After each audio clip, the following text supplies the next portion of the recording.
धर्म प्रेमी बंधुओं, आप सभी को जय जिनेंद्र। मेरे इस चैनल में आपका स्वागत है। आप सभी का बहुत सहयोग मिल रहा है, इसके लिए आपका धन्यवाद। पुनः अनुरोध है, चैनल को लाइक करें, सब्सक्राइब करें, शेयर करें।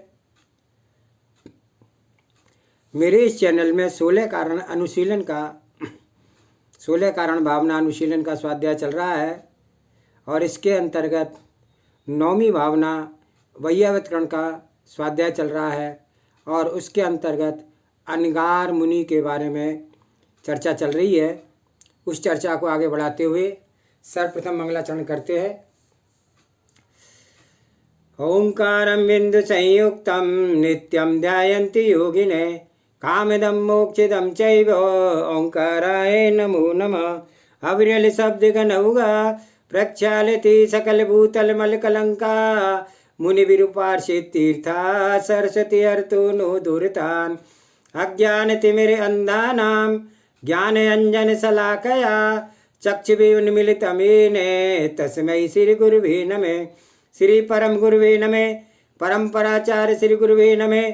सकल काल विध्वंसकम श्रेषां परिवर्धकम धर्म संबंधकम भव्य जीव मने प्रतिबोधकारकम इदम शास्त्रम श्री 16 कारणवा भावनानुशीलन एतन मूल ग्रंथ कर्तारा श्री गणधर देवा श्री सर्वज्ञ देवा तदुत्तर गण कर्तारा श्री गणधर देवा प्रति गणधर देवा तेषां वचनाश्रयण आचार्य श्री विशुद्ध सागर विरचितम मंगलम भगवान वीरो मंगलम गौतमो गणे मंगलम कुंद कुंदाद्योति जैन धर्मोस्तु मंगलम सर्वे श्रोता सावधानत श्रवन्तु।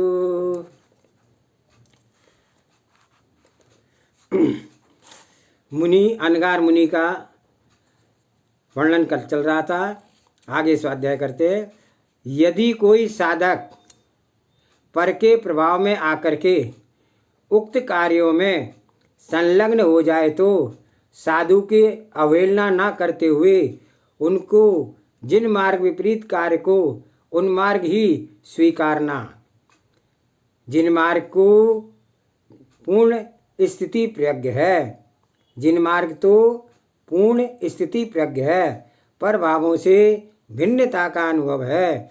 आरंभ परिग्रह का त्याग मार्ग जिन मार्ग है राग मोह स्नेह वश होकर के प्रभावी पुरुष के प्रभाव में आकर के सच्चे वीतराग मार्ग से बाहर जाकर के साधना के मार्ग एवं जिनेश्वर की यथार्थ चर्या को वीतराग मार्ग को उन्मार्ग मत बना देना। समय समय पर काल दोष से साधु जन मृदुलता में चले गए। रक्तपट श्वेत पट्टधारी जैन साधक जैन परंपरा में विशिष्ट हुए हैं। वे सब काल दोष और अस्थिरता का ही प्रतीक है। इसी प्रकार से संप्रति में जो साधुगण राष्ट्र हित समाज हित की चिंता का आश्रय लेकर के वस्त्र आदि के व्यापार में चतुर्विध संघ सहित संलग्न है, वह जैन श्री संघ का सत्यार्थ धर्म नहीं है। आगम में इस वृत्ति का पूर्ण निषेध है। सिलना बुन्ना आदि का अष्टपाणु आदि दिगंबर जैन परंपरा के मूल ग्रंथों में टीका ग्रंथों में श्रमणियों के लिए पूर्ण रूप से त्याग करने को कहा है। नव दीक्षित नव धर्म प्रभावित भोले प्राणी इस बात को समझें कि मोक्ष मार्ग व्यापार का त्याग है, गृहस्थ अन्य व्यापार को करने का नहीं है।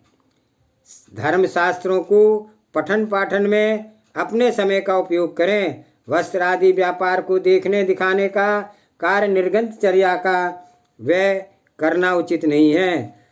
संसार इसका अनुसरण करता है, इसलिए इस बात को यहाँ समझना है कि अनगारी धर्म सागारी न बन जाए। मूलोत्तर गुणों के पालन में ही स्वसमय का उपयोग करें। साधक घर की दुकान को त्याग करने के उपरांत समाज राष्ट्र में दुकान न खोलने लगे। यह जिनालियों धर्मशालाओं को धर्म ध्यान अनुष्ठान के ही केंद्र रहने दें। उन्हें बुनकरों का स्थान व्यापार केंद्र न बनाएं। तीर्थ क्षेत्र आत्मशुद्धि के स्थान है, परिग्रह में के ममत्व से दूर रहने का स्थान है, साधु महात्मा के साधना के स्थान हैं, उन्हें व्यापार के केंद्र में ना बनाएं। स्वयं प्रभाव से धर्म की सत्यार्थ प्रावना में बाधा ना डालें। तीर्थों को तीर्थ ही रहने दें। यदि सम्यक सत्य का ज्ञान है तो अध्यात्म जीवन ही साधु की शोभा है। व्यर्थ के आडंबर से साधुता व समाधि प्रकट नहीं होती है। इसलिए अनगार धर्म की सत्यार्थता को जानो, उसे मानो। अन्य मार्ग जिन मार्ग नहीं है उन मार्ग है, उन मार्ग कभी भी मोक्ष मार्ग नहीं बन सकता है। सत्यार्थ दर्पण भी देखना चाहिए, प्रभाव में नहीं आना चलना चाहिए। जो साधक उक्त विपरीत मार्ग पर जा रहे हैं उनकी मानसिक वैयाव्रत करो, वे सम्यक मार्ग पर आ जाएं। सगार संयमी अनुरागी मुनिराज जिन पूजा दान तीर्थ वंदना आदि का उपदेश दे सकते हैं, श्रेष्ठ धर्मानुष्ठान की अनुमोदना भी कर सकते हैं। श्रेष्ठ धर्मानुष्ठान की अनुमोदना भी कर सकते हैं। महापूजा पंच कल्याणक महोत्सव आदि की अनुमोदना व्यवहार तीर्थ की प्रभावना का कारण है। निश्चय तीर्थ की प्राप्ति का लक्ष्य रखते हुए मुनीश्वर, परंतु उन्हें पूर्ण उपाधि आत्म तीर्थ ही समझना चाहिए। अनायतों का संवर्धन संरक्षण की मुख्य वृत्ति साधकों की है। श्रावक स्वपद की मर्यादा का ध्यान रखते हुए गौण वृत्ति आयतनों की उत्पत्ति वृद्धि रक्षण का ध्यान रखते हैं। श्रवण त्यागी महावृत्ति ऐसे किसी भी कार्य में स्वानुभूति प्रदान नहीं करते हैं जहाँ सटकाए के जीवों की प्रार्थना कृत कारित अनुमोदना से भी के रूप में भी हो सकती है, क्योंकि उनकी आरंभी उद्योगी विरोधी उद्योगी तथा संकल्पी उद्योगी पूर्ण हिंसाओं का नवकोटि से त्याग है। फिर व्यापार संबंधी कार्यों की अनुमति एवं रुचि कैसे व्यक्त कर सकते हैं। श्रवण एवं श्रावक दोनों ही इस बात पर पवित्र भावों से विवेक पूर्वक विचार करें। क्या सत्य क्या असत्य जिनागम के परिप्रेक्ष्य में चिंतन करें। लोकाचार एवं लोक प्रभाव से तत्वों का चिंतन ना करें। यदि साधु लोकाचार पर विचार कर रहा है और साधु पद में यदि वह कार्य हो सकता है तो स्वयं सत्य हृदय से प्रसन्न करो कि फिर राजा प्रजा और साधु महात्मा के भेद ही कहाँ रह गए हैं। जिनागम में श्रवणाभासों की भी चर्चा है। जो मठों में आसक्त हैं, खेती व्यापार गाय भैंसा लोकाचार की क्रियाओं में पूर्ण रखते हैं, पद प्रतिष्ठा राजा नेता आदि को प्रभावित करने में अपना समय पूर्ण कर रहे हैं, उन्हें श्रवण भाषा में रखा है। जो वस्तु जैसी होनी चाहिए वह वस्तु वैसी ना हो उसे न्याय शास्त्रों में आभास कहा जाता है। मध्यकाल में आवश्यकता होने पर सवस्त्र भट्टारक हुए जो मठ व्यवस्था में संचालन करते थे, जैन शासन की प्रभावना भी करते थे। वह व्यवस्था की मुख्यता का पद था। संप्रति दक्षिण भारत में उनकी आवश्यकता है। ये स्वपद के अनुसार जिन शासन की प्रभावना कर रहे हैं, परंतु वस्त्रधारी भट्टारकों की व्यवस्था मूल आगम में नहीं है। जो संप्रति काल में भट्टारक पद पर आसीन व्यवहार जीव है वे इस बात को जानते हैं और मानते भी हैं कि निर्गंत दिगंबर गुरुओं की ही उपासना करते हैं।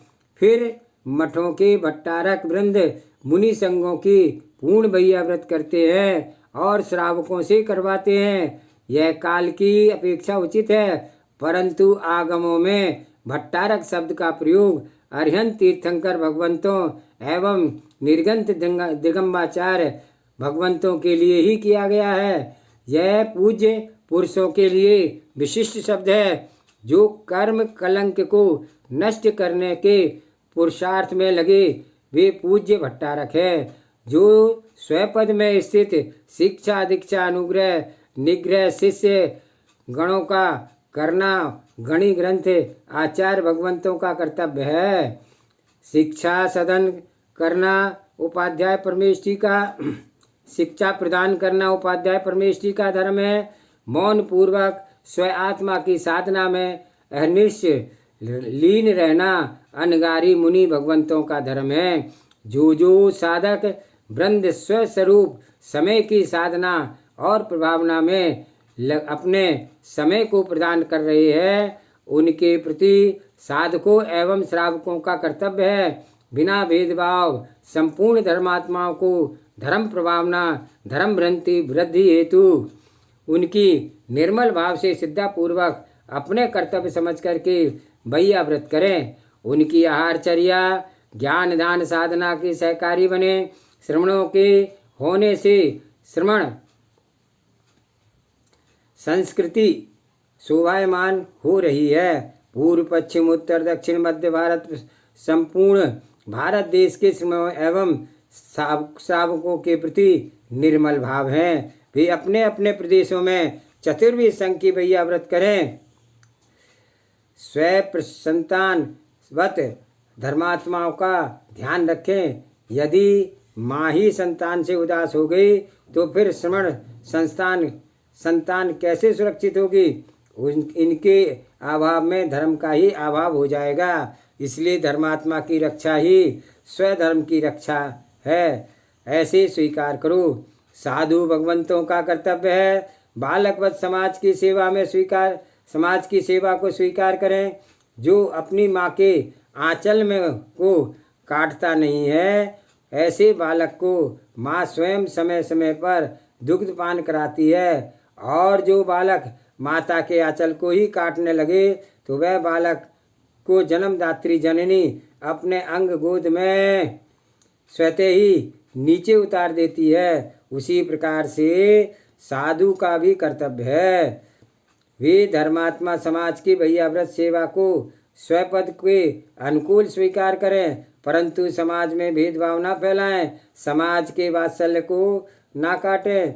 साधना करें चर्या करें परंतु किसी को भी इच्छा की पूर्ति के लिए समाज को बाध्य ना करें। मोक्ष मार्ग की सेवा में समाज में आपकी चर्या को देख करके ही उदासीनता न आ जाए ऐसी चर्या करें।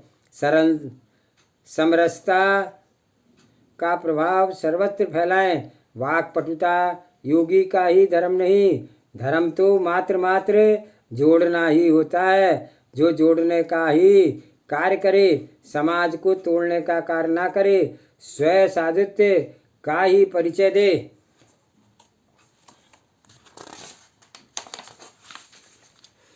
आगम अनुकूलित वृत्ति वाले साधकों की सेवा पूजा उपासना होती है ऐसे मेरा विश्वास एवं अनुभव है। संपूर्ण देश में धर्मात्माओं की सेवा के लिए धर्मात्मा जन तैयार रहते हैं। स्व आवश्यकताओं की न्यूनता करके साधु भैया व्रत करते हैं। गरीब से गरीब श्रावक भी अपने श्री गृह में मुनि भगवंतों की चर्या कराने का भाव रखते हैं और अपने आप को अहोभाग्यशाली मानते हैं ऐसा देखा जाता है।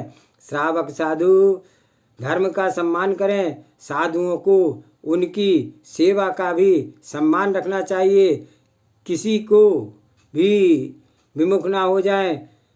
सत्यार्थ बोध प्राप्त का सम्यक मार्ग पर भारी चलने कषाय भाव मंद रहें। भावों की भद्रता जीव के प्रतिक्षण उभय लोक में सुख प्रदान करती है। इसलिए संसार में अनेक प्रतिकूलताएं भी आती है तो उन सब में धैर्य धारण करें और प्रकाश दिखेगा। अधीरता आ गई तो सर्वत्र घोर अंधकार मात्र दृष्टिगोचर होगा। जीवन में कुछ भी दिखाई नहीं देगा। दुख अशांति क्लेश एवं पर के मुख को ही देखेंगे। संपूर्ण समयों की पर्याय में एवं स्वीकार्य आसमान जाति पर्याय में तथा स्वयं के स्वतंत्र को देखो, परंतु पाप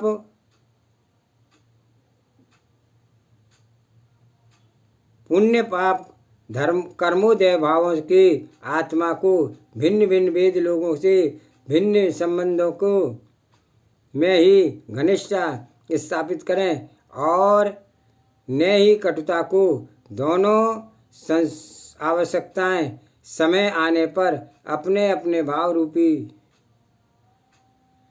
अपने भाव पर विशुद्ध का घात कराएंगे और मृत्युलोक में ही नहीं अपितु सर्वत्र जीव के पास संसार मास के कोई अमूल्य वस्तु है और उसका नाम है भाव विशुद्धि।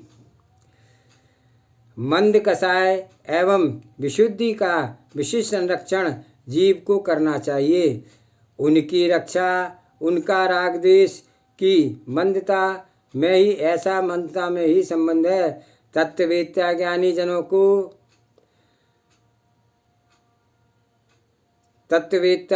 जनों को धर्म वात्सल्य प्रभावना तो सभी के प्रति रखनी चाहिए, परंतु मोह की वृद्धि आत्मरक्षा करनी चाहिए। जिनसे मोह छूट जाता है वे राजा बन जाते हैं और मोही वृत्तिवत जीतता है। मोह के पास में न फंसे। मोह के पास में फंसकर प्राणी प्राणों के त्याग कर देता है। उनके मल को भी मोही जीव अमृत पान कहता है। ऐसा मोह भाव को धिक्कार है। वीतरागी मुनिराज प्रतिक्षण मोह शून्यता का आभास करते हैं, पर भावों के भिन्नत्व का चिंतन करते हैं। अगली भावना है साधु भैया व्रत। अभी अनगार मुनि की भावना पड़ी थी और अगली सेवा है साधु भैया व्रत। चिरकाल से भावित प्रवज्या गुण दीक्षा गुण वाले मुनि पुराने साधक साधु कहलाते हैं। दीर्घकाल जिनका निश्चय व्यवहार रत्नत्रय की साधना में व्यतीत हुआ है, साधना की दीर्घ अनुभूति जिनके अंतःकरण में लहरें ले रही है, अनुभवशील वैद्य एवं चिर दीक्षित साधु के विशेष विश्वास दीर्घ अथवा लोक में की स्वतः ही स्थापित हो जाती है। प्राचीन जिनालय जिन प्रतिमा जिन प्राचीन ग्रंथ यह भी जगती पर आस्था का केंद्र है। विश्वास के साथ ही की गई साधना व्यक्ति के व्यक्तित्व को शीघ्र ही उच्च स्थान प्राप्त कराती है। लौकिक उच्च स्थान चाहते हैं, उनकी लोकोत्तर साधना पर भी आस्था नहीं है। वे ऐसे उभय स्थानों में पतित होते हैं जहाँ लौकिक लोकोत्तर कोई भी श्रेष्ठ स्थान प्राप्त नहीं होता है। प्रवज्यों में लिप्त होकर के दंभ का प्रदर्शन करते हैं और सज्जन विद्वानों की सभा में बैठकर तथा श्रेष्ठ धर्मात्माओं के धर्म सभा में मात्र हास्य के स्थान पर शोभा की वृद्धि करना चाहिए।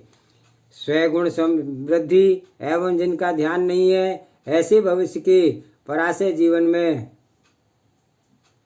जीना पड़ेगा। दूसरे के मुख को देखना पड़ेगा। अंतःकरण में अंतरंगहीन भावना के दुख से पीड़ित होकर के स्वगुणों और को इतना विकसित करना चाहिए कि लोग आपके श्री चरणों में भौरा पुष्पी में से भिन्न कुंजों पर बैठता है। गाय के स्थानों पर जैसे बछड़े का स्वतः दौड़ते हैं, वैसा ही जिन्हें मेदिनी आप श्री के श्री चरणों में झुक जाएं।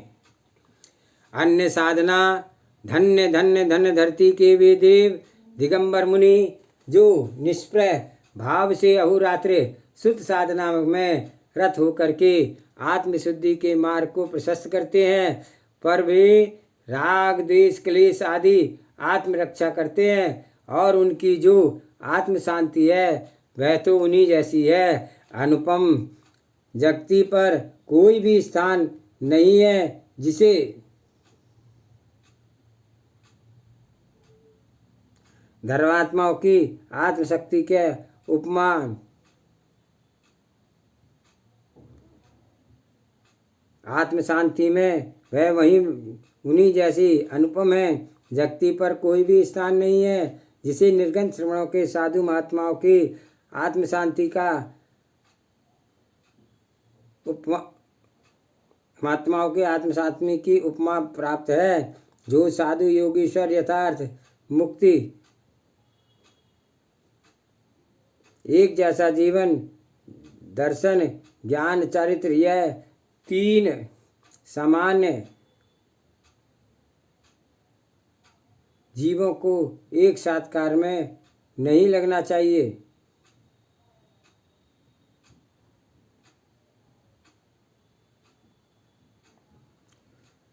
लोक प्रसिद्ध छोड़ करके एकमात्र आत्मसिद्धि का लक्ष्य रखना और उसे संलग्न रहना, यह कार्य भविष्य के भगवान निर्गंथ मुनिराजों को ही संभव है, जो कि इस पूर्ण पर भावों से स्वभाव को भिन्न करके जीते हैं और अन्य भावों उनके वैराग भाव को स्पर्श भी नहीं कर पाते हैं।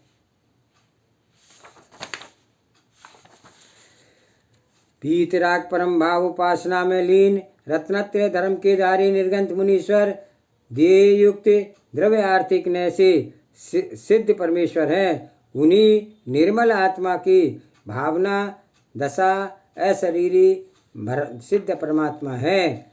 उन साधुओं भगवंतों को भैया व्रत सिद्धों की भैया व्रत है, जिनके अंदर सिद्ध स्वभाव को निहारो, जिनको निगोदिया जीव में सिद्ध भगवान के दर्शन हुए पड़े हैं, तब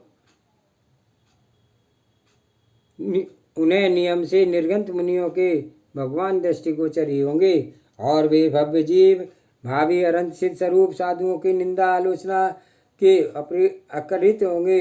दुर्गति का बंध होता तो ही नहीं है। ज्ञान तत्व का अर्थ है अरहंत सिद्ध सब साधुओं की निंदा आलोचना दुर्गति के संबंध तो उन्हीं को करेंगे। स्वामुखी होने है जिसके दुख के शोक में दोष को देखने के अपनी आयु को भी समझना चाहिए। महावृत्तियों की अवहेलना का काल दुर्गति का त्याग मात्र पात्र बनना है। व्यक्ति विशेष के राग में परमेष्टि से द्वेष मत करो, तेरी आत्मा से तो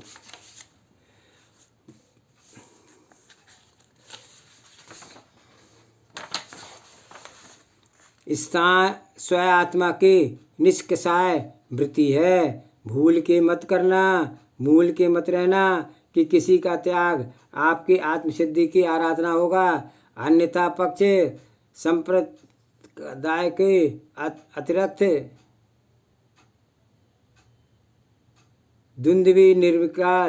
निर्द्वंद निर्विकाल आत्म साधना में निश्चित व्यवहार रत्नत्रय की धनराशि साधन को पंच परमेश्वरी की वंदना स्तुति साधुओं की सेवा भैया व्रत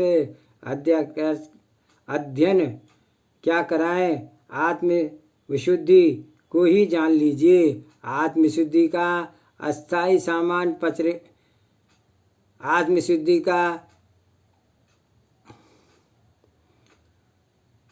ही ज्ञानियों को ध्यान रहना चाहिए। आत्मशुद्धि के सत्यार्थ साधन क्या है, इसका स्वाध्याय कल आगे करेंगे। आज का स्वाध्याय यही समाप्त करते हैं। जावानी के ज्ञान से